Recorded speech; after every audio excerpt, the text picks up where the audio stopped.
Hello everyone, I'm back with one more interesting video relating to law. Today we are going to discuss the meaning and differences between bailable offense and non-bailable offenses. The offenses and their punishments have been given under Indian Penal Code 1860, referred as IPC, and the procedure for the same has been given in the Code of Criminal Procedure 1973, referred as CRPC. Under CRPC, the offences have been mainly classified under two heads, that is, bailable and non bailable offences. Definition of bailable offence. Section 2A of CRPC defines bailable offences as the offence that has been shown in the first schedule as bailable or which is made bailable by any other law for the time being in force. The first schedule of the CRPC is divided into two parts, wherein the first part deals with the offences given under IPC and the second part deals with the offences under other laws. As per the last item of the first schedule, an offence in order to be bailable would have to be an offence which is punishable with imprisonment for less than 3 years or with fine only. Some of the common examples of bailable offences are as follows. Simple hurt under section 337 of IPC. Bribery under section 171E of IPC. Public nuisance, which comes under section 290 of IPC. Death by rash or negligent act, which comes under section 304A of IPC. In simple words, bailable offence according to law. If an offence is bailable, then the accused can be bailed out from the police station itself after filling the bail in bond and after paying the cash security and personal bonds. If the police doesn't allow bail to the accused in a bailable offence, then it will amount to wrongful confinement and action can be taken against the police officer in such a case. It is the fundamental right of the accused to apply and get bail in cases of bailable offences. Right to be released on bail. As per section 50 of CRPC, whenever a person is arrested with warrant, it is the duty of the police officer to communicate the full detail of the offence for which the person is arrested. Also, if the offence for which the person is arrested is a bailable one, it is the duty of the police to inform that he is entitled to be released on bail after giving surety.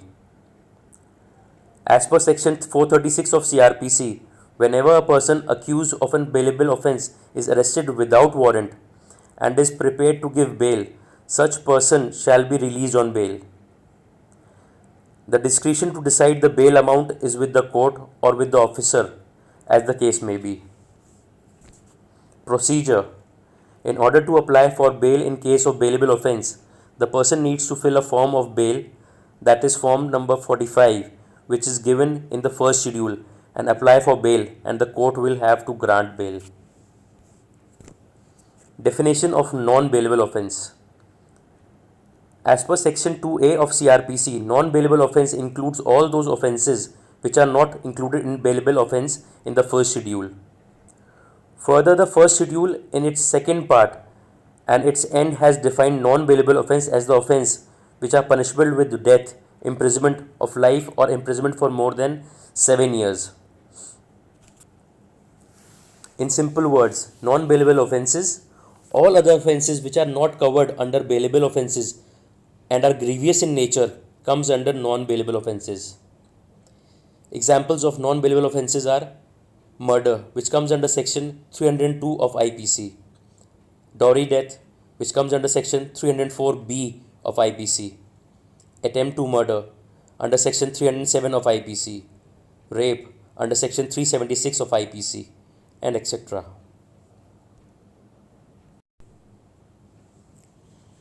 In case of non-bailable offence, it is not the fundamental right of the accused to get bail, but he can apply for bail before the magistrate or judge, and it is upon them to decide to allow or reject the bail application after hearing the matter and analyzing the situation of the case. The provision of allowing bail in a non-bailable offence by a magistrate comes under section 437 of CRPC. It is the duty of the police officer to present the accused before the magistrate within 24 hours of his arrest. Right to be released on bail. A person accused of a non-bailable offence doesn't have right to be released on bail, but the bail can be granted at the discretion of the court, subject to certain conditions given in section 437 of CRPC.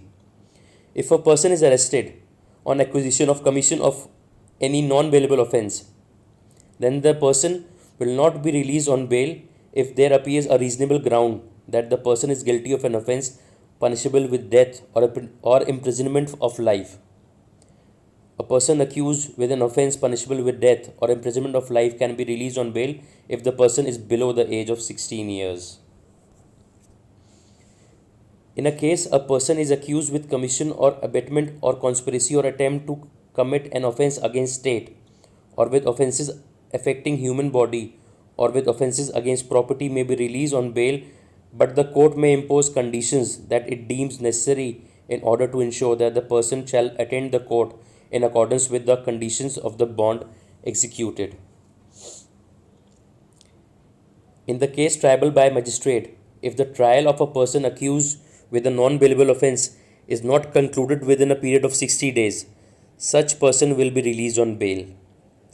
The condition for granting the bail is that the person needs to be in custody during the whole period. If the bail is not granted to such a person, the reason for not granting the bail will be recorded in writing by the magistrate. Further, if the person accused of non-bailable offence is granted bail because of any of the conditions mentioned above, the authority granting the bail will have to record the reason in writing. Now we will discuss the differences between bailable and non-bailable offences. Bailable offences. Bailable offences means an offence which is shown as bailable in the first schedule or which is made bailable by any other law for the time being in force. Whereas non-bailable offences means any other offence. Bailable offences are regarded as less grave and less serious.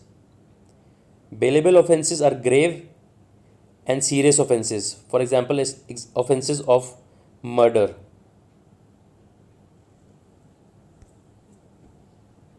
Under bailable offences, bail is claimed as a matter of right.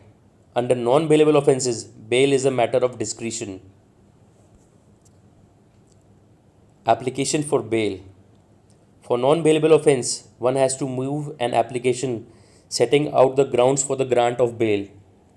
In case the court is convinced that bail should be granted, it passes the order after hearing the arguments. At that stage, one has to fill in the bail bond duly signed by the surety and to be filled through his advocate. In case the accused is before the court, he is set at liberty in the court itself, and in case accused is under detention in jail, order of grant of bail are sent to the concerned jail. To get oneself released on bail in bailable or non-bailable offences, one has to file the bail bond. The bail bond is filled by the surety who takes the responsibility for producing the accused person in the court or before the investigating agency. Any person who has the capacity, control, and competence to produce the accused in case of non-appearance or to pay the amount of surety can be accepted by the court for the purpose. Personal bond and cash security. In some cases, while granting bail, the court directs for personal bonds as well as security in cash. Amount of bond.